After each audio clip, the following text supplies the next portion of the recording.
Hi all, welcome to footy arena. ഈ 40-ാമത്തെ വയസ്സിലും ഫുട്ബോൾ ലോകത്തെ അത്ഭുതപ്പെടുത്തിക്കൊണ്ടിരിക്കുകയാണ് സൂപ്പർ താരം ക്രിസ്ത്യാനോ റൊണാൾഡോ. ഇന്നലെ നടന്ന മത്സരത്തിലും അൽ നസറിന് വേണ്ടി ഇരട്ട ഗോളുകൾ നേടാൻ അദ്ദേഹത്തിന് കഴിഞ്ഞിട്ടുണ്ട്. അതിലുള്ള ആ ഒരു ഹെഡർ ഗോളൊക്കെ എടുത്തു പറയേണ്ടതാണ്. അദ്ദേഹത്തിൻ്റെ മികവ് ഇപ്പോഴും എവിടേക്കും പോയിട്ടില്ല എന്നുള്ളതിൻ്റെ ഒരു ഉത്തമ ഉദാഹരണമാണ് ആ ഒരു ഹെഡർ ഗോൾ.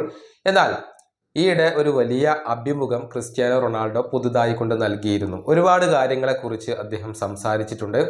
അതിൽ ഇപ്പോൾ ശ്രദ്ധ ആകർഷിച്ചിരിക്കുന്നത് ക്രിസ്ത്യാനോ റൊണാൾഡോയുടെ ഒരു അവകാശവാദമാണ്. അതായത് ഫുട്ബോൾ ചരിത്രത്തിലെ എക്കാലത്തെയും മികച്ച താരം താനാണ്, അതല്ലെങ്കിൽ ഫുട്ബോൾ ചരിത്രത്തിൽ തികഞ്ഞ താരം, കംപ്ലീറ്റ് ആയിട്ടുള്ള താരം താനാണ് എന്നൊക്കെയാണ് ക്രിസ്ത്യാനോ റൊണാൾഡോ പറഞ്ഞിട്ടുള്ളത്. ഏതായാലും നമുക്ക് അദ്ദേഹത്തിന്റെ വാക്കുകൾ ഒന്ന് പരിശോധിക്കേണ്ടതുണ്ട്. ഫുട്ബോൾ ചരിത്രത്തിൽ എല്ലാം തികഞ്ഞ താരം ഞാൻ മാത്രമാണ് എന്നാണ് ഞാൻ വിശ്വസിക്കുന്നത്. ആളുകൾ മെസ്സി, മറഡോണ, പെലെ എന്നിവരെയൊക്കെ ഇഷ്ടപ്പെടുന്നുണ്ടാവാം. ഞാൻ അതിനെ ബഹുമാനിക്കുന്നു.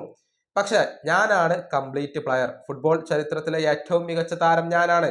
എൻ്റെ ഹൃദയത്തിൽ നിന്നാണ് ഞാനിത് പറയുന്നത്.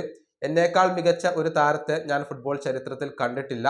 എല്ലാ മേഖലയിലും മികവ് പുലർത്തുന്ന താരം ഞാനാണ്. ഇതാണ് ക്രിസ്ത്യാനോ റൊണാൾഡോ പറഞ്ഞിട്ടുള്ളത്. ഇത് ഫുട്ബോൾ ലോകത്ത് ഇപ്പോൾ വലിയ രൂപത്തിൽ ചർച്ചയായിട്ടുണ്ട് എന്നുള്ളതാണ്. ഇതിനു മുൻപും ഇത്തരത്തിലുള്ള അവകാശവാദവുമായി ക്രിസ്ത്യാനോ റൊണാൾഡോ രംഗത്ത് വന്നിട്ടുണ്ട്. ഏതായാലും റൊണാൾഡോയെ സംബന്ധിച്ചിടത്തോളം ഗോട്ട് അത് റൊണാൾഡോ മാത്രമാണ്. ഈ സീസണിലും മികച്ച പ്രകടനം നടത്താൻ റൊണാൾഡോക്ക് കഴിയുന്നുണ്ട്. സൗദി അറേബ്യൻ ലീഗിൽ 17 മത്സരങ്ങൾ കളിച്ച റൊണാൾഡോ 15 ഗോളുകളും 3 അസിസ്റ്റുകളുമാണ് ഇതുവരെ കരസ്ഥമാക്കിയിട്ടുള്ളത്. ഈ വീഡിയോയുടെ അവസാനിപ്പിക്കുന്നു. അടുത്ത വീഡിയോയുമായി വീണ്ടും കാണാം.